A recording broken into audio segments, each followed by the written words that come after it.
विद्यार्थी नमस्कार। जब जिद जंग जीतने की हो, जब जिद जंग जीतने की हो तो घाव मायने नहीं रखते। साथियों, सच में जब आपने अपने लक्ष्य की ओर निश्चित रूप से तल्लीनता के साथ अग्रसर होते हैं, तब हमारे कितने भी बाधक, कितनी भी पीड़ाएं, कितनी भी समस्याएं हमारे सामने आए, वो कोई मायने नहीं रखती, क्योंकि हमारा पूरा फोकस हमारे लक्ष्य पर होता है, हमारे टारगेट पर होता है। और इसी तरीके से लगे रहिए, निश्चित रूप से सफलता मिलेगी। मैं आपका अपना एम के यादव सीधे तौर पर आज का कक्षा कार्यक्रम लेकर आया हूं। 8वीं श्रृंखला भूगोल प्रश्नोत्तरी कार्यक्रम में आप सब विद्यार्थियों का तहे दिल से हार्दिक स्वागत और अभिनंदन। और शुरुआत कर रहे हैं आज की कक्षा कार्यक्रम की क्वेश्चन नंबर 176 से, जो क्रम बदस्तूर जारी है 25 क्वेश्चन पर डे। यहाँ पर देखिए श्रृंखला नंबर 8 और क्वेश्चन आपके सामने आ रहा है साथियों। और इस क्वेश्चन की अगर शुरुआत करें तो प्रश्न देखिए, नदी जो भ्रंश घाटी में होकर बहती है, तो इनमें से ऑप्शन देख लेते हैं, महानदी, नर्मदा, स्वर्णरेखा और कावेरी। साथियों, राइट आंसर हो जाएगा नर्मदा नदी। आप सब जानते हैं कि नर्मदा नदी भ्रंश घाटी में बहने वाली नदी है। और ये जो नदी है, ये भ्रंश घाटी का मतलब क्या होता है? भ्रंश घाटी का मतलब ये अपना भारतीय परिक्षेत्र है और यहाँ एक पर्वतमाला है। इस पर्वतमाला का नाम है सतपुड़ा। इसके ठीक ऊपर एक दूसरी पर्वतमाला है, जिस पर्वतमाला का नाम है विंध्याचल। आप सब जानते हैं विंध्याचल पर्वतमाला और सतपुड़ा पर्वतमाला। साथियों, यहाँ पर एक चोटी है जिसका नाम है अमरकंटक, एमपी के अंदर। और इस अमरकंटक से ये नदी निकलती है। और नदी कहाँ गिरती है, किस सागर में गिरती है? तो अरब सागर में गिरती है। कौन सी नदी? नर्मदा नदी। तो ये नर्मदा नदी है। नर्मदा नदी की बात करें तो 3 राज्यों में प्रवाह। एमपी की बात कर लेते हैं, महाराष्ट्र की बात कर लेते हैं और गुजरात में। इसी के ऊपर बना हुआ है सरदार सरोवर डैम और इसी के ऊपर एक जलप्रपात है जिसका नाम है धुआंधार जलप्रपात। भारत की 5वीं बड़ी नदी है, 5वीं बड़ी नदी। और इसी के साथ आपको ये भी पता होना चाहिए, 2 भाग उठे हुए हैं। एक तरफ विंध्याचल पर्वतमाला है, नीचे सतपुड़ा ब्लॉक पर्वत है और इनके बीच में से बहती है नर्मदा नदी। इस सतपुड़ा के ठीक दक्षिण में यहाँ पर दूसरी एक नदी और बहती है जिसका नाम है तापी नदी। साथियों, दोनों ही नदी एस्चुरी का निर्माण करती है। एस्चुरी का मतलब डेल्टा नहीं बनाती। तो ये दोनों नदियां क्या नहीं बनाती? डेल्टा नहीं बनाती, एस्चुरी बनाती है। एस्चुरी को हिंदी में क्या कहते हैं? हिंदी में कहते हैं ज्वार नदमुख। ठीक है, अर्थात डेल्टा का निर्माण नहीं करती एस्चुरी। तो ये 2-3 पॉइंट है जो आपको ध्यान में रखना है। राइट आंसर हो जाएगा नर्मदा नदी। ठीक है, नेक्स्ट क्वेश्चन देखिए, क्वेश्चन नंबर 77 आपके लिए। भारत की निम्न नदियों में से कौन सी नदी डेल्टा नहीं बनाती? मैं अभी थोड़ी देर पहले चर्चा कर रहा था। यहाँ पर देखिए, गंगा तो डेल्टा बनाती है, गोदावरी भी डेल्टा बनाती है, महानदी भी डेल्टा बनाती है। मोस्टली अगर यहाँ पर देखिए, यहाँ पर गंगा की बात कर ले, महानदी की बात कर ले, चाहे फिर अगर हम यहाँ पर गोदावरी की बात कर ले, जो पूर्वी तट की नदियां हैं वो लगभग सभी डेल्टा बनाती है। ठीक है, और गंगा और ब्रह्मपुत्र, तो इसके साथ में एक नदी है ब्रह्मपुत्र, और दोनों मिलकर विश्व का सबसे बड़ा डेल्टा बनाती है, जिसे हम कहते हैं सुंदरवन डेल्टा। ठीक है, विश्व का सबसे बड़ा डेल्टा बनाती है। तो ताप्ती नदी इसका राइट आंसर हो जाएगा। मैं भी कह रहा था 2 नदियां, ताप्ती, इसे तापी भी कह सकते हैं, प्लस नर्मदा, ये 2 नदियां क्या करती हैं? डेल्टा नहीं बनाती, अर्थात डेल्टा नहीं बनाती। तो फिर क्या बनाती है? ये एस्चुरी बनाती है। एस्चुरी का मतलब क्या होता है? ज्वार नदमुख। क्या होता है? ज्वार नदमुख। अब आपके मन में एक प्रश्न आ जाना चाहिए कि सर ये डेल्टा क्यों नहीं बनाती? क्योंकि जनरली होता क्या है, हम एक कॉमन प्रश्न तो हल करा देते हैं, लेकिन विद्यार्थी को ये नहीं पता कि वो डेल्टा क्यों नहीं बनाती। एक्चुअल में इधर वेस्टर्न घाट्स है, ये वेस्टर्न घाट है। अब यहाँ से ये नदी आती है, ये वाली नर्मदा, और यहाँ पर तापी नदी आती है। ये एक तो इन नदियों की लंबाई कम है, दूसरी बात इन नदियों का तीव्र ढाल है। तीव्र ढाल, जब कोई चीज का तीव्र ढाल होता है तो सब कुछ आकर कहां गिर जाता है? समुद्र में। तीव्र ढाल है और नदियों की लंबाई क्या है? नदियों की लंबाई कम है। किनकी? जो पश्चिमी तट की नदियां हैं उनकी कम, पश्चिमी तट की नदियां, इसलिए डेल्टा नहीं बनाती। साथियों, एक बात और भी ध्यान रखनी है कि चूंकि इनका जो नीचे का तल है वो भी कठोर है, क्योंकि ये चट्टानों से बना है, पूरा पथरीला क्षेत्र है, ऊपर से नदी नीचे गिरती है, सब कुछ नीचे गिर जाता है। राइट, और इनमें इधर क्या होता है? इधर यहाँ पर जब नदी मैदानी क्षेत्र से आती है तो यहाँ जो पीछे का जल हिंट मारता है, ऊंचाई नहीं है, पूरा क्षेत्र यहाँ पर जम जाता है, यहाँ पर मिट्टी का जमाव हो जाता है, नदी जो अपने साथ बहा कर आती है उसे डेल्टा कहते हैं। तो ये डेल्टा क्यों नहीं बनता, किन किन नदियों पर नहीं बनता, सारी बात मैंने की है आप लोगों से। तो दो ही नदी भारत में जो डेल्टा नहीं बनाती, एक नर्मदा और ताप्ती।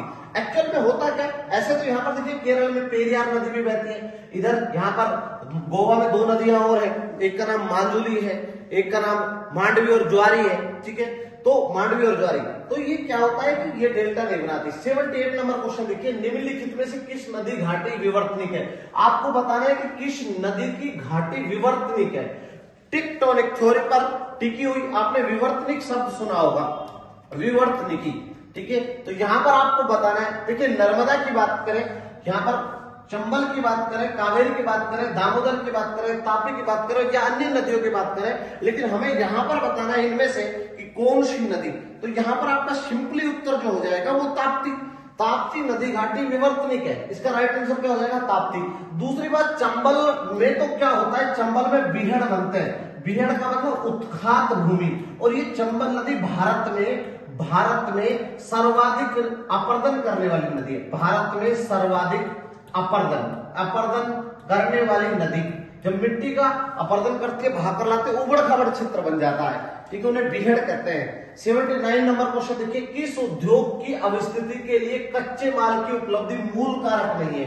आप सब जानते हैं कि कोई भी जब हम उद्योग लगाते हैं, जब उद्योग यानी इंडस्ट्री लगाते हैं, उसके लिए हमें कुछ इनपुट जो होते हैं उनकी आवश्यकता होती है। इनपुट का मतलब जैसे हमें क्या चाहिए, श्रम भी चाहिए, लागत अर्थात पूंजी चाहिए, इसके साथ में कच्चा माल चाहिए, ठीक है, इसके साथ में हमें एनर्जी भी चाहिए, ऊर्जा भी चाहिए। तो यहाँ पर एक चीज सबसे महत्वपूर्ण अगर कोई बात है तो रॉ मटेरियल है, और वो ये कह रहा है कि अवस्थिति कि कहां पर लगाना है। तो जहां पर हमें मोस्टली रॉ मटेरियल मिल जाता है, अगर वहीं पर लगा देंगे तो सिंप्लिसिटी की बात है, वहां हमें बेनिफिट ज्यादा होगा। लेकिन कई बार आप सोच रहे हैं कि भाई कच्चा लोहा निकलता है कहां पर, कच्चा लोहा मान लीजिए थोड़ी देर के लिए आपका कर्नाटक में निकलता है, और आप लोहे का कारखाना राजस्थान में लगा रहे हैं, ठीक है, लोहा उत्पादन का, तो यार नुकसान होगा आपको, सिंपली बात है, क्योंकि कच्चा माल जो वहां से लेकर आएंगे रॉ मटेरियल, तो वो उसमें बहुत चीजें रफ निकल जाएंगी। तो देखिए लोहा इस्पात, तो ये तो इससे प्रभावित है, कच्चा माल जहां मिलेगा वहीं लगाना चाहिए ऐसा उद्योग। शर्करा, गन्ना का जहां उत्पादन होगा, आप सोचिए, मान लीजिए गन्ना सबसे ज्यादा कहां हो रहा है, उत्तर प्रदेश में उत्पादित हो रहा है, और आप कारखाना लगा रहे हैं, मान लीजिए ये कह सकता हूं मैं एक तरीके से राजस्थान के जैसलमेर में, तो यूपी का जो गन्ना है, तो जहां प्रोडक्शन हुआ है वहां से अगर गन्ने को लाएंगे, क्योंकि गन्ना रॉ मटेरियल है, आपको चीनी बनानी है, और चीनी बनाने वहां से लेकर आएंगे तो वो गन्ना सूख जाएगा साथियों, तो नुकसान हो जाता है। तो ये भी नहीं, सीमेंट भी वहीं पर, इलेक्ट्रॉनिक्स का कहीं भी लगा दीजिए, इसलिए क्योंकि ये कैसा उद्योग है, ये सनराइज उद्योग है। सनराइज उद्योग का मतलब एक तरीके से ये कह सकते हैं, फुटलॉज या सही कर लीजिए, फुटलॉज उद्योग है, इन्हें फुटलॉज उद्योग कहते हैं। सनराइज को उभरते हुए उद्योग कहते हैं, ठीक है, तो फुटलॉज उद्योग है, अर्थात इसको कहीं भी लगा दीजिए, इसका कच्चे माल का कोई प्रभाव नहीं पड़ता है, ठीक है। नेक्स्ट क्वेश्चन देख लेते हैं, क्वेश्चन नंबर 180। यहां पर देखिए, भारत निम्न में से कौन सा उर्वरक उद्योग का केंद्र नहीं है। देखिए कोरबा में फर्टिलाइजर उत्पादन होता है, कोयम्बटूर में होता है, भटिंडा में होता है, मुजफ्फरनगर में नहीं होता, ठीक है। तो मुजफ्फरनगर ये जो उर्वरक का उद्योग का केंद्र नहीं है, ठीक है। एक चीज और ध्यान रखिए, देश का प्रथम सुपर फास्फेट, क्योंकि ये बहुत इंपॉर्टेंट है। कारखाना का मतलब जान रहे हैं ना, पहला सुपर फास्फेट का जो कारखाना है वो 1906 में लगा। 1906 में कहां पर लगा, रानीपेट में लगा। अब आप सोच रहे हो सर रानीपेट कहां पर, तो रानीपेट कहां पर, तमिलनाडु में। तो एक अच्छा क्वेश्चन बन गया, देश का प्रथम सुपर फास्फेट कारखाना 1906 में कहां लगा, रानीपेट में। क्वेश्चन नंबर 181, निम्नलिखित में से कौन सा भारत में हरित क्रांति का नकारात्मक प्रभाव नहीं है। नकारात्मक प्रभाव नहीं है, आपको बताना है। देखिए लवणीकरण, भौम जल स्तर का घटना, ये तो देखिए लवणीकरण तो हुआ, भौम जल स्तर भी घटा, यानी जो वाटर लेवल है, ग्राउंड वाटर लेवल है, वो भी डाउनफॉल हुआ, क्योंकि हमें पानी की सिंचाई की आवश्यकता पड़ी, सिंचाई की आवश्यकता पड़ी तो पानी अधिक चाहिए। कीटनाशक व रासायनिक उर्वरकों के प्रयोग में वृद्धि, तो ये भी एक तरीके से नकारात्मक है, क्योंकि ये रासायनिक खेती को बढ़ावा दिया इसने, जबकि जैविक खेती हमारे स्वास्थ्य के लिए, पर्यावरण के लिए क्या होती है, बेहतर होती है। यही कारण है कि भारत में प्रथम जैविक कृषि वाला राज्य बना सिक्किम। ठीक है, जैसे राजस्थान की अगर हम बात करें तो यहाँ पर आप सब जानते हैं तो बहुत इंपॉर्टेंट है डूंगरपुर जिला वो बना। ऐसे घाटी गांव देखिए उदयपुर का वो जैविक गांव बना। तो किसानों की प्रति व्यक्ति आय में वृद्धि हुई, ये राइट है, ये कोई नकारात्मक प्रभाव नहीं है, ये नकारात्मक प्रभाव नहीं है। तो इसका राइट आंसर क्या हो जाएगा, ये हो जाएगा। एक दूसरी मुद्दा जो है वो हरित क्रांति में, हरित क्रांति का उद्देश्य क्या था, ये बहुत महत्वपूर्ण है। परीक्षा में प्रश्न पूछा जाता है उद्देश्य, तो उद्देश्य क्या था, खाद्यान्न उत्पादन में वृद्धि। क्या करना था, खाद्यान्न उत्पादन में वृद्धि। और जब खाद्यान्न उत्पादन में वृद्धि हो जाएगा साथियों तो आयात जो होंगे, आयात राइट, आयात क्या हो जाएगा, आयात घट जाएगा। क्योंकि हम आयात किसका, खाद्यान्नों का। ठीक है, तो खाद्यान्नों का आयात क्या हो जाएगा, घट जाएगा। क्योंकि यही हम चाह रहे थे, क्योंकि हम ये चीज क्या कर रहे थे, बहुत ज्यादा आयात कर रहे थे, क्योंकि देश में इतना प्रोडक्शन होता रहता, डिमांडें से ज्यादा थी। दूसरी बात, हरित क्रांति की शुरुआत कब हुई, तो 1966 टू 67, उस समय थर्ड 5 ईयर प्लान समाप्त हो चुका था 1965 में, और पाकिस्तान के साथ युद्ध हुआ। तो एक एक वर्ष की योजना अवकाश हमने चलाए। ठीक है, और इसके जो जनक थे, जनक कौन थे, तो MS स्वामीनाथन। कौन थे, MS स्वामीनाथन। साथियों हमारे बीच नहीं है, मृत्यु हो गई है, और इन्हें भारत रत्न से नवाजा गया है। ठीक है, बहुत इंपॉर्टेंट है, भारत रत्न दिया गया MS स्वामीनाथन को, हाल ही में केंद्र सरकार ने घोषणा की। 182 सबसे वृहद अपवाह क्षेत्र वाली प्रायद्वीपीय नदी है। आप देखिए प्रायद्वीपीय नदियों की अगर हम बात करें तो इनमें यहां पर एक नदी है जो इस वाले क्षेत्र से ऊपर महाराष्ट्र वाले क्षेत्र की बात करें तो यहां पर एक जगह त्रियंबकम, तो त्रियंबकम से निकलती है।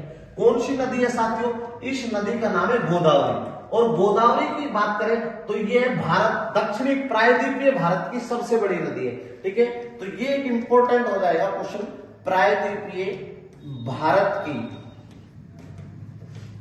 की सबसे लंबी, क्योंकि ये भी एक इंपॉर्टेंट बात है, लगभग 1465 किलोमीटर, सबसे लंबी और सबसे बड़ी, ठीक, सबसे बड़ी नदी, क्योंकि ये क्वेश्चन इंपॉर्टेंट है। कौन सी है, गोदावरी। कौन सी, गोदावरी। एक चीज और ध्यान रखना, इस गोदावरी को ही बूढ़ी गंगा कहते हैं। क्या कहते हैं, बूढ़ी गंगा कहते हैं। ठीक है, और इसे ही कहा जाता है दक्षिण की गंगा। तो दो प्रश्न और जोड़ लीजिए, बूढ़ी गंगा के नाम से किस नदी को जाना जाता है, गोदावरी को, और दक्षिणी गंगा के नाम से भी किसे जाना जाता है, गोदावरी को। नेक्स्ट क्वेश्चन नंबर 83, पछुआ पवनों की अधिकतम गति होती है। देखिए हम पहले भी कई बार कह चुके हैं, ये हमारा पृथ्वी है और equator line are divided to our earth majorly two part, northern hemisphere and southern hemisphere. इसमें ये थल अधिक है, और इस वाले भाग में जलीय भाग अधिक है, जलीय भाग अधिक, और जलीय भाग अधिक है तो इस गोलार्ध को क्या कहेंगे, जलीय गोलार्ध। तो दक्षिणी गोलार्ध को क्या कहा जाता है, जलीय गोलार्ध कहा जाता है। दक्षिणी गोलार्ध का एक नाम क्या होगा, जलीय गोलार्ध। और उत्तरी गोलार्ध में थल अधिक है, इसलिए इसे क्या कहते हैं, स्थलीय गोलार्ध कहते हैं, स्थलीय गोलार्ध। अब आप बताइए, मान लीजिए आप शहर में रहते हैं, और शहर में रहते हैं तो आप बताइए शहर में हवा आपको ज्यादा लगती है, गांव में ज्यादा लगती है, तो गांव में ज्यादा लगती है क्योंकि ओपन एरिया है। अब जब स्थल ज्यादा है तो इस विश्व की कुल जनसंख्या का 90% जनसंख्या उत्तरी गोलार्ध में रहती है, मात्र 10% दक्षिणी गोलार्ध में रहती है। अब एक बात बताइए, इसमें चलती है पछुआ पवनें, इस गोलार्ध में थोड़ा हाईलाइट कर देता हूं, ये गोलार्ध है, इसके अंदर यहां पर ये पछुआ पवनें चलती हैं। जब पछुआ पवनें चलेंगी, पछुआ का मतलब पश्चिम से चलेंगी, तो उत्तर पश्चिम से ये क्या है, ये वेस्ट है। ठीक है, वेस्ट, और ये कौन सा पार्ट है, नॉर्थ, ये कौन सा साउथ, और ये कौन सा है, ईस्ट। तो इधर ये चल रही है इस तरीके से, मान लीजिए, तो ये दिशा हो गई इनकी, यानी नॉर्थ, वेस्ट, साउथ और ईस्ट। इस क्षेत्र में तेजी के साथ दक्षिणी गोलार्ध में महासागरों पर चलने वाली तीव्र पवनें चलती है। इसलिए 40 डिग्री साउथ, देखिए ध्यान से देखिए, 40 डिग्री साउथ, 50 डिग्री साउथ और 60 डिग्री साउथ दक्षिणी गोलार्ध के अक्षांशों पर चलने वाली पवनों को देखिए, गरजती चालीसा 40 डिग्री क्या, दक्षिणी अक्षांश पर, 50 डिग्री पर प्रचंड 50 और 60 डिग्री पर कहा जाता है चीखती 60। ये बहुत प्रश्न पूछा जाता है। आरपीएससी टीचर भर्ती में सबसे ज्यादा प्रश्न पूछती है इसको कि गरजती चालीसा क्या है। दक्षिणी गोलार्ध में 40 डिग्री अक्षांशों पर चलने वाली तीव्र गति से पछुआ पवनों को 40 डिग्री अक्षांश पर क्या कहते हैं, गरजती चालीसा। 50 डिग्री पर प्रचंड पचासा और 60 डिग्री पर चिकती साठा के नाम से जानते हैं। तो ये दक्षिणी गोलार्ध में महासागरों पर, क्योंकि अवरोध नहीं है तो पवन की गति क्या हो जाती है, स्पीड बढ़ जाती है। चलिए नेक्स्ट क्वेश्चन देख लेते हैं। 184 श्वेत कोयला किसे कहते हैं। सिंपल सी बात है, जल विद्युत को क्या कहा जाता है, श्वेत कोयला कहा जाता है। फैक्चुअल क्वेश्चन है। क्वेश्चन नंबर 85, निम्न में से कौन सी पवन सिराकों से अलग है। देखिए सिराकों का मतलब समझिए, गर्म पवन है, गर्म स्थानीय पवन है। जैसे स्थानीय पवन है, जैसे लू चलती है मरुस्थल में, ऐसे ही सिराको भी एक गर्म पवन है जो कहां से उठती है, ये सहारा के मरुस्थल से चलती है। कहां से, सहारा के मरुस्थल से। तो सहारा के मरुस्थल से इस सिराको पवन को ही रक्त वर्षा कहते हैं। बहुत इंपॉर्टेंट है, रक्त वर्षा इसी को कहते हैं। किस देश पर टकराते जाकर, इटली पर। अब देखिए चिली पवन, खमसिन, गिबली और बोरा, ये बहुत इंपॉर्टेंट है। चिली पवन गर्म है, कैसी है, गर्म, और गर्म है तो किस देश में चलती है, ट्यूनिशिया। किस में चलती है, ट्यूनिशिया में। यहां पर देखिए खमसिन भी कैसी है, गर्म है। किस देश में चलने वाली पवन है ये, मिस्र में। ठीक है, मिस्र में। उसके बाद में आप गिबली आ गया, तो गिबली कहां पर चलेगी, लीबिया में। ये गिबली कैसी है, ये भी गर्म पवन है, कहां पर चलेगी, लीबिया में। लेकिन यहां थोड़ा सा समझिए, बोरा इसका राइट आंसर हो जाएगा, उसने अलग पूछा है। तो बोरा कैसी पवन है, ठंडी है, यूरोप में चलती है, आल्पस पर्वत से नीचे उतरती हुई। तो इनमें से पूछा है सिराको से अलग कौन सी है, तो बोरा। एक तो ठंडी है, दूसरी महत्वपूर्ण बात, ये सभी पवने, तीनों पवने और सिराको, ये सहारा के मरुस्थलीय क्षेत्र से विभिन्न भागों में जाती है। चले बढ़े आगे। हाँ तो चलो अब देखते हैं क्वेश्चन नंबर 86। निम्न महाद्वीपों के उनके क्षेत्र के अनुसार आरोही क्रम में लगाना। आरोही का मतलब बढ़ता हुआ, पहले छोटा फिर उससे बड़ा, फिर उससे बड़ा, फिर उससे बड़ा, बढ़ता हुआ लगाना है। अब अंटार्कटिका, यूरोप, उत्तर अमेरिका और दक्षिण अमेरिका, ये तो हो ही नहीं सकता क्योंकि दक्षिण अमेरिका छोटा है, उत्तर अमेरिका बड़ा है, तो ये तो घटता हुआ क्रम होगा, ये गलत हो जाएगा। यूरोप, फिर कौन सा, अंटार्कटिका। यस, यूरोप से बड़ा कौन है, अंटार्कटिका, फिर इससे बड़ा कौन है, दक्षिण अमेरिका, फिर उत्तर अमेरिका। ये क्या हो जाएगा, इसका राइट आंसर हो जाएगा। क्योंकि देखिए सबसे बड़ा कौन सा है, एशिया। क्षेत्रफल की बात कर रहे हैं, अकॉर्डिंग टू एरिया, क्षेत्रफल। उसके बाद में दूसरा कौन सा है साथियों, अफ्रीका। फिर कौन सा है, नॉर्थ अमेरिका। फिर कौन सा है, साउथ अमेरिका। फिर कौन सा है, अंटार्कटिका। ठीक है, अंटार्कटिका। फिर कौन सा हो जाएगा, यूरोप। और फिर कौन सा हो जाएगा, ओसेनिया। कुछ बच्चे सोच रहे हैं सर ऑस्ट्रेलिया नहीं लिखा। अरे भाई ऑस्ट्रेलिया महाद्वीप नहीं है, ओसेनिया महाद्वीप है, लेकिन चलिए फिर भी हम ओसेनिया को ऑस्ट्रेलिया कहते हैं। अब आपने देखा अंटार्कटिका से बड़ा कौन है, यहाँ पर देखिए यूरोप से बड़ा कौन, अंटार्कटिका, फिर साउथ अमेरिका, फिर तो बढ़ता हुआ क्रम हो गया नहीं हो गया, तो राइट आंसर क्या हो जाएगा, बी हो जाएगा। चलिए नेक्स्ट क्वेश्चन देखिए, क्वेश्चन नंबर 87। कौन सी एक मानसूनी वर्षा की विशेषता नहीं है, इस पर गौर करिए, नहीं है ये पूछा है। दक्षिणी पश्चिमी मानसून से होने वाली वर्षा को प्रकृति मौसम कौन कहते हैं, सही है ये तो, क्योंकि ग्रीष्मकाल। मध्य भारत अधिकांशतः लौटते हुए मानसून से बारिश प्राप्त करता है, ये ऑप्शन गलत हो जाएगा, क्योंकि लौटता हुआ मानसून ये भारत है और यहाँ पर एक तट है जिसका नाम है कोरोमंडल तट। कौन सा है, कोरोमंडल तट। और कोरोमंडल तट की अगर हम बात करें तो यहाँ पर आंध्र प्रदेश है और यहाँ पर कौन है, तमिलनाडु। लौटता हुआ मानसून सिर्फ और सिर्फ यहाँ पर बारिश करता है, यहाँ पर मध्य भारत में लौटता हुआ मानसून बारिश नहीं करता है। तो ये जो विशेषता है वो नहीं होगी, राइट आंसर बी हो जाएगा। बाकी नीचे का तटीय क्षेत्र महाद्वीपीय क्षेत्रों से अधिक वर्षा प्राप्त करता है, बिल्कुल सही है।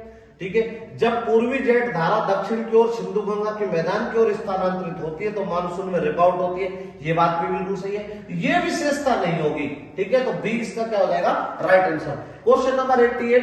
निम्नलिखित में से कौन सा फुटलॉज उद्योग है। फुटलॉज उद्योग क्या होता है, जिसको कहीं भी स्थापित किया जा सकता है, कहीं भी स्थापित किया जा सकता है, अर्थात अवस्थिति पर कच्चे माल का प्रभाव नहीं पड़ता। अवस्थिति पर यानी लोकेशन पर कच्चे माल का प्रभाव नहीं पड़ता। का प्रभाव नहीं। ठीक है, तो ये इसका मतलब अब देखिए तेल शोधन, इस पर तो कच्चे माल का बड़ा प्रभाव है, क्योंकि हम जहां भी रिफाइनरी लगाएंगे तो बहुत ज्यादा रॉ मटेरियल निकलता है। अब देखिए यहाँ पर हमारे राजस्थान में रॉ मटेरियल निकल रहा है, लेकिन हमने रिफाइनरी अभी तक चालू नहीं की है। ऐसे ही चीनी, मैंने कहा था गन्ने का प्रभाव पड़ेगा, एल्यूमिनियम इस पर। सॉफ्टवेयर, आप देखिए, आप सब जानते हैं आईटी सिटी कौन सी कहलाती है भारत में? अरे सूचना प्रौद्योगिकी आईटी सिटी कौन सी कहलाती है? बंगलुरु। कौन सी कहलाती है? बंगलुरु। ठीक है, बंगलुरु को कहते हैं सिलिकॉन वैली। क्या कहते हैं? Silicon valley. तो बंगलुरु को क्या कहते हैं? Silicon valley. ध्यान रखिए, से ही कहते हैं सिलिकॉन वैली। ठीक है, साइलेंट वैली नहीं, साइलेंट वैली तो केरल को कहा जाता है। केरल में साइलेंट वैली, वो जो शांत घाटी केरल के अंदर है। तो यहाँ पर सॉफ्टवेयर, आप दिल्ली में बैठकर सॉफ्टवेयर बना सकते हैं, अलवर में बैठकर, जयपुर में बैठकर, जोधपुर में बैठकर बना सकते हैं, कहीं पर भी बना नहीं। कच्चे माल का कोई प्रभाव नहीं पड़ता। उन्हें कहते हैं कौन से उद्योग? फुटलोज उद्योग। ठीक है, क्वेश्चन नंबर 89, सूची फर्स्ट को सूची सेकंड से सुमेलित कीजिए। अब देखिए नेपा नगर, भाई नेपा नगर में क्या होता है? जो अखबारी कागज है ना, उसका उत्पादन होता है। ठीक है, झरिया में कोयला का होता है, मथुरा में तेल शोधन रिफाइनरी है। ठीक है, आईओसी की। कलपक्कम, कलपक्कम कहाँ है? तमिलनाडु में। ठीक है, कलपक्कम तमिलनाडु परमाणु ऊर्जा का केंद्र है, तो मिला दिया हमने। सिंपल सी बात है, नेपा नगर ये अखबारी कागज के लिए प्रसिद्ध है, तो ए में 2 हो जाना चाहिए, ये तो ऑप्शन ही खत्म है, सिंपली सी बात है। फिर झरिया में 4, ये हो ही नहीं सकता, तो 2, 4, 1, 3 इसका क्या हो जाएगा? राइट आंसर हो जाएगा। एक तरफ उद्योग दिए हुए।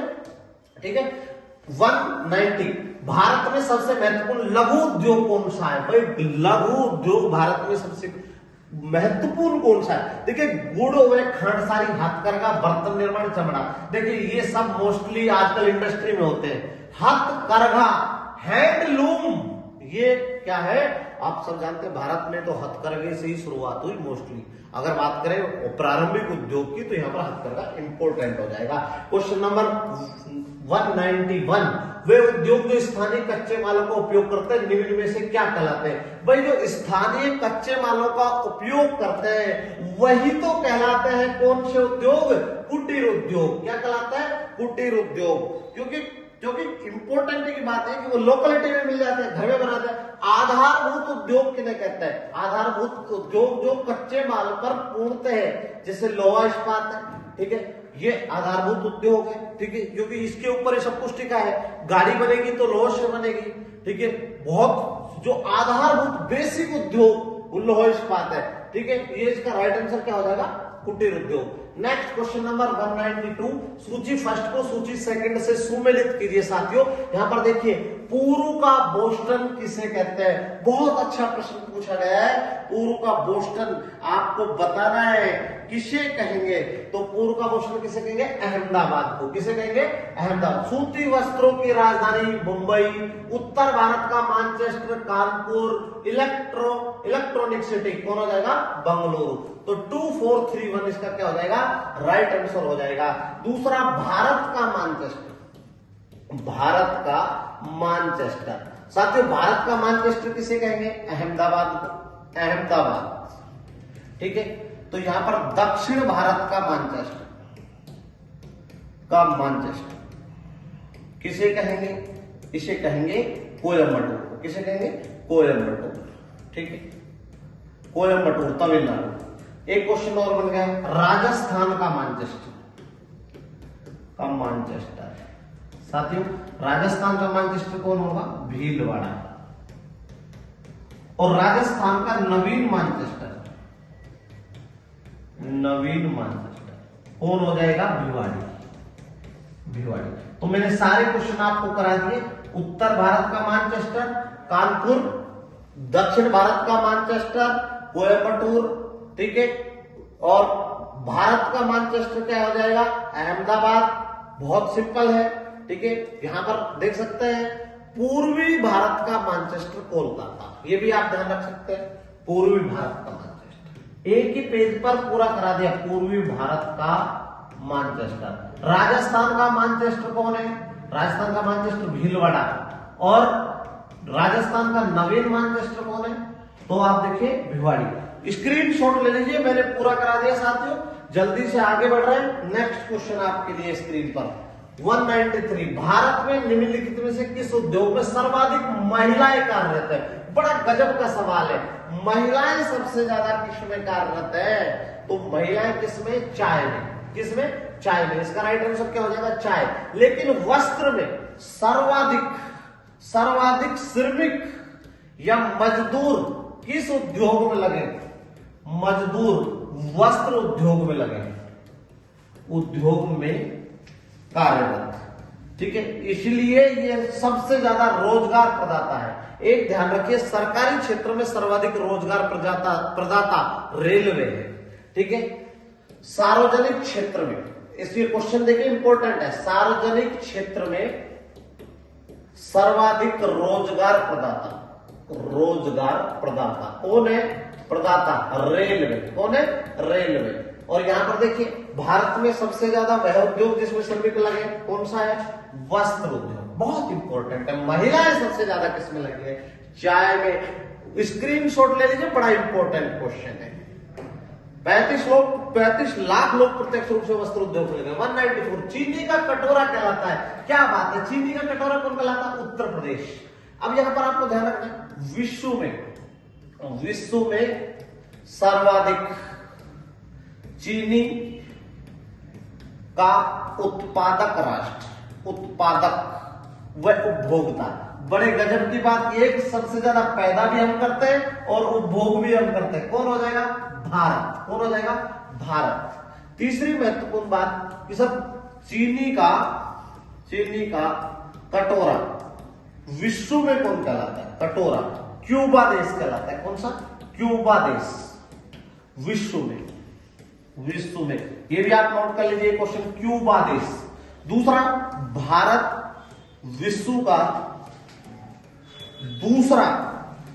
दूसरा सबसे बड़ा निर्यातक है। सबसे बड़ा निर्यातक, क्योंकि और प्रथम नंबर पर कौन है? फर्स्ट नंबर पर कौन है? ब्राजील। दुनिया में सबसे ज्यादा चीनी का निर्यात करने वाला देश ब्राजील है। भारत दूसरे नंबर पर आता है। सबसे ज्यादा चीनी का उत्पादन हम करते हैं और सबसे ज्यादा खाते भी हैं। खाने का मतलब उपभोग से मेरा। कंज्यूमर हम, प्रोड्यूसर हम पहले नंबर पर, और सेकंड नंबर पर वर्ल्ड में एक्सपोर्टर हम, और bowl of the sugar in India we can say Uttar प्रदेश। और विश्व में अगर चीनी का कटोरा देखेंगे तो किस देश को कहेंगे? क्यूबा को कहेंगे। स्क्रीनशॉट ले लीजिए, सारे बिंदु मैंने क्लियर कर दिए। आगे बढ़ रहा हूं 95 नंबर पर। ठीक है साथियों, आज की क्लास बड़ी महत्वपूर्ण रही होगी, आप देख भी रहे होंगे।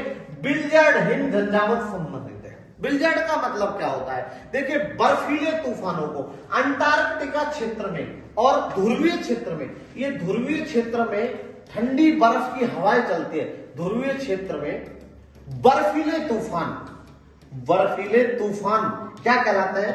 बिलियर्ड कहलाते हैं। ये कहते हैं, इन्हें कुछ ऐसे भी लिख देता है, बिलियर्ड भी लिख देता है और कुछ बिलियर्ड भी लिख देता है। राइट, हिम झंझावात कहते हैं। नेक्स्ट क्वेश्चन देखिए, क्वेश्चन नंबर 196, डॉक्टर पौने कहा जाता है, तो इसका राइट आंसर हो जाएगा हरमट्टन की पौनों को। होता क्या है वो देखिए साथियों, ये एक कॉन्टिनेंट है, नाम तो सुना होगा आपने, चित्र से ही आप पकड़ जाएंगे कि सर कौन सा कॉन्टिनेंट है ये।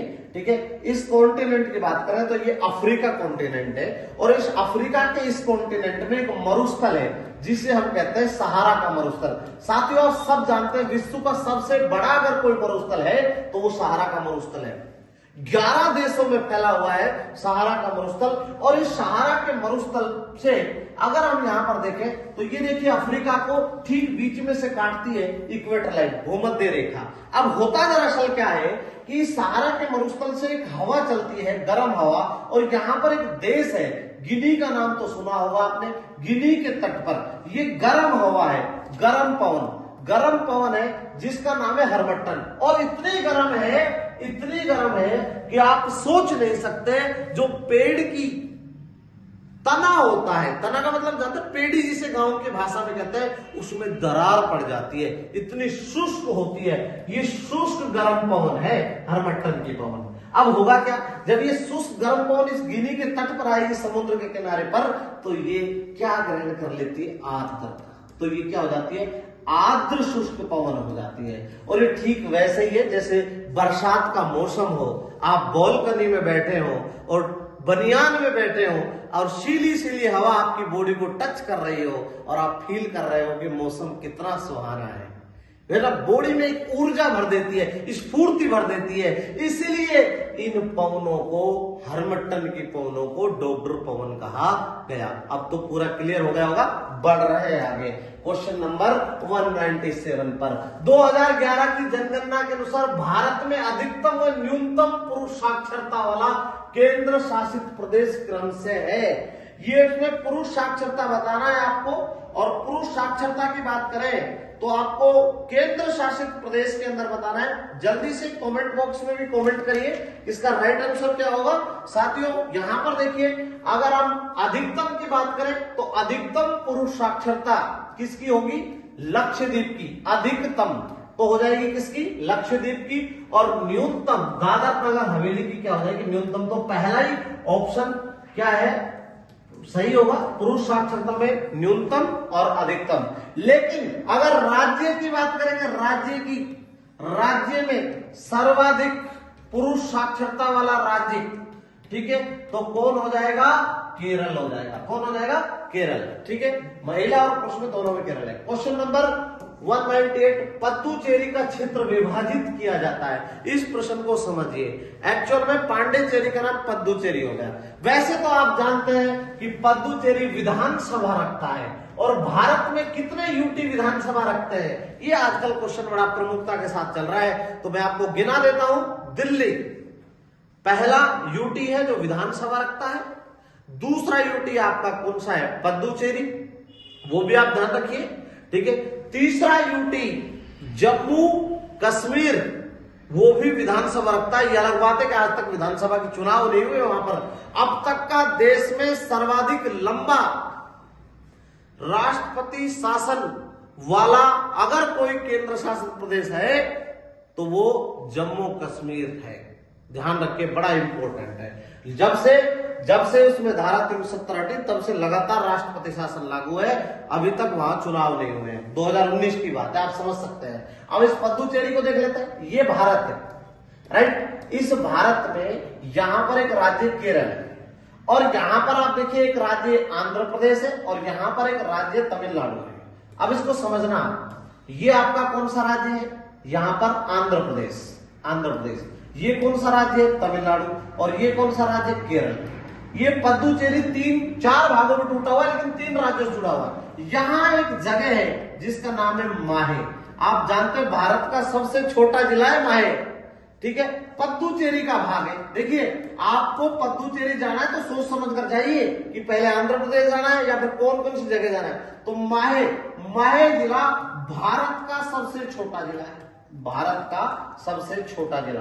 कमेंट बॉक्स में कमेंट करिए कि भारत का सबसे बड़ा जिला कौन सा है।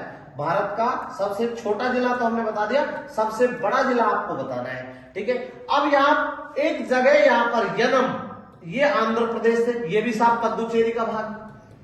अब यहां पर स्वयं पद्दुचेरी है, और एक यहां पर कराकाइल है। अब आप समझ सकते हैं पद्दुचेरी कितने भागों में टूट गई? 4, लेकिन कितने राज्यों से जुड़ी है? 3। यनम किससे जुड़ा है? आंध्र प्रदेश से। माहे किससे जुड़ा है? केरल से।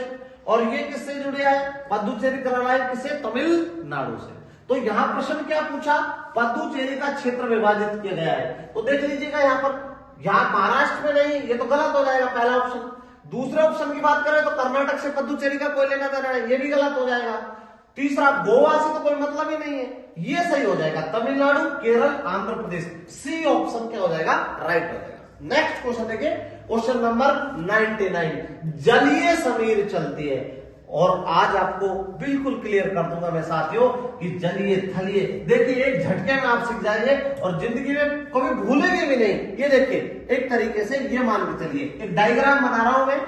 जो पवन जहां से चलती है उसका नामांकन उसी पर होता है। ये लीजिए, एक तरफ ये कौन सा भाग है? ये जलीय भाग है, और ये स्थलीय भाग है। ये जलीय भाग है। अब ऐसे बना लीजिए, आपको याद करने का सीधा तरीका बताता हूं। ऐसे यहां लिख दीजिए दिन और यहां लिख दीजिए रात। अब आप बताइए मुझे, आप वैसे तो खैर डेली जीवन में कई बार देखते होंगे। आप मुझे बताइए, रेत जल्दी गर्म होता है या पानी जल्दी गर्म होता है? रेत जल्दी गर्म होता है और जल्दी ही ठंडा होता है। बेसिक सी बात है। पानी धीरे धीरे गर्म होता है तो धीरे धीरे ठंडा होता है। और ये आप सब जानते हैं कि यहां पर टेम्परेचर और प्रेशर में व्युत्क्रमानुपाती संबंध पाया जाता है। यानी एक दूसरे के क्या है, ये विपरीत है। अगर टेम्परेचर बढ़ता है तो एयर प्रेशर घटता है, अगर टेम्परेचर गिरता है तो एयर प्रेशर बढ़ता है। सिंपल। अब देखिए, दिन का वक्त है, जल जल्दी गर्म होगा नहीं, थल जल्दी गर्म होगा। तो बताइए, दिन में स्थल पर क्या हो जाएगा? High temperature. तो फिर क्या हो जाएगा? Low pressure. यहां पर क्या होगा? Low temperature. तो यहां पर क्या होगा? High pressure. और हवा हमेशा उच्च वायुदाब से निम्न वायुदाब की ओर चलती है। तो पवन देखिए ऐसे चलेगी। अब जिधर से चलेगी वहां पर उसका नामांकरण। तो यहां से किधर से चल रही है? जलीय क्षेत्र से। तो जलीय समीर कब चलती है? दिन में चलती है। तो इसका उत्तर तो आ गया, जलीय समीर चलती है दिन में। राइट, बात खत्म। अब रात का वक्त आ जाइए, क्या होगा? जल्दी ठंडा हो जाएगा क्या? स्थल। तो लो टेम्परेचर। और रात में क्या हो जाएगा? High pressure. आप देखिए, रात को 10 बजे में अगर कुंडे में हाथ डालेंगे तो आपको गर्म जल मिलेगा। सिंपल। तो यहां क्या होगा? हाई टेम्परेचर और लो प्रेशर। कब? रात को। तो रात को पवन क्या होगी? कहां चलेगी? स्थल से जल की ओर। तो रात को जो पवन चलेगी उन्हें क्या बोल देंगे? कौन सी समीर? स्थलीय समीर। कौन सी? स्थलीय, या फिर इन्हें हम क्या कह सकते हैं? थलीय समीर। तो यहां पर क्वेश्चन क्या पूछा? जलीय समीर कब चलती है? दिन में। और स्थलीय थलीय समीर कब चलती है? रात में। तो ये क्या हो जाएगा इसका राइट आंसर? दिन में। आ गया? बड़ा क्लियर है। अब शायद मुझे नहीं लगता कि आप कभी भूलेंगे। नेक्स्ट देखिए, क्वेश्चन नंबर 200। आज की श्रृंखला का अंतिम क्वेश्चन। उत्तरी गोलार्ध में पछुआ पवनों की दिशा होती है। देखिए, जहां पछुआ शब्द आ जाए तय मान लो उससे पश्चिम तो जुड़ेगा ही जुड़ेगा। गांव में आज भी हमारे बुजुर्ग जो व्यक्ति होते हैं वो कहते हैं, भाई आज तो पूर्वा चल रही है, आज तो पछुआ चल रही है, आज तो सूर्य पवन चल रही है, आज तो उत्तरी पवन चल रही है। अब दिशा ज्ञात करने का एक ही फॉर्मूला ध्यान रखो, हमेशा ऐसे लाइन खींच लो, NSE और वेस्ट। ठीक है।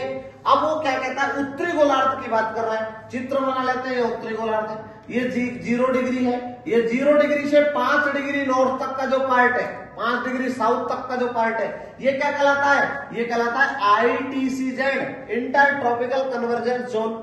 इसके बाद में यहां पर 30 से और 35 डिग्री, इसमें तो चलती है व्यापारिक पवनें। 35 डिग्री क्या? नॉर्थ। और यहां देखिए 60 और 65, ये देखिए ये क्या है? नॉर्थ। यहां जो पवन चलेगी ये वाली, ये चलती है पछुआ पवनें। अब आप इसकी दिशा देखिए, इसकी दिशा ये है उत्तरी गोलार्ध में पछुआ पवनों की। इट मीन सिंपल है कि ये कौन सा भाग है? दक्षिण। और ये कौन सा भाग है? पश्चिम। ये कौन सा भाग है? उत्तर। और ये कौन सा भाग है? पूर्व। उसने पूछा है उत्तरी गोलार्ध में पछुआ पवनों की दिशा बताइए, तो बहुत सरल हो जाएगा। यहां पर दक्षिण पश्चिम से उत्तर पूर्व। तो यहां ऑप्शन देख लीजिए, दक्षिण पश्चिम से उत्तर पूर्व। बी ऑप्शन क्या हो जाएगा इसका? राइट हो जाएगा, ये वाला, ये राइट वाला। ठीक है साथियों, आज का कक्षा कार्यक्रम यही समाप्त करते हैं। अब मैं आपसे लेता हूं विदा। कल मिलेंगे नए एडिशन के साथ, 9 नंबर संस्करण के साथ। अब साथियों, जय हिंद, जय भारत, धन्यवाद।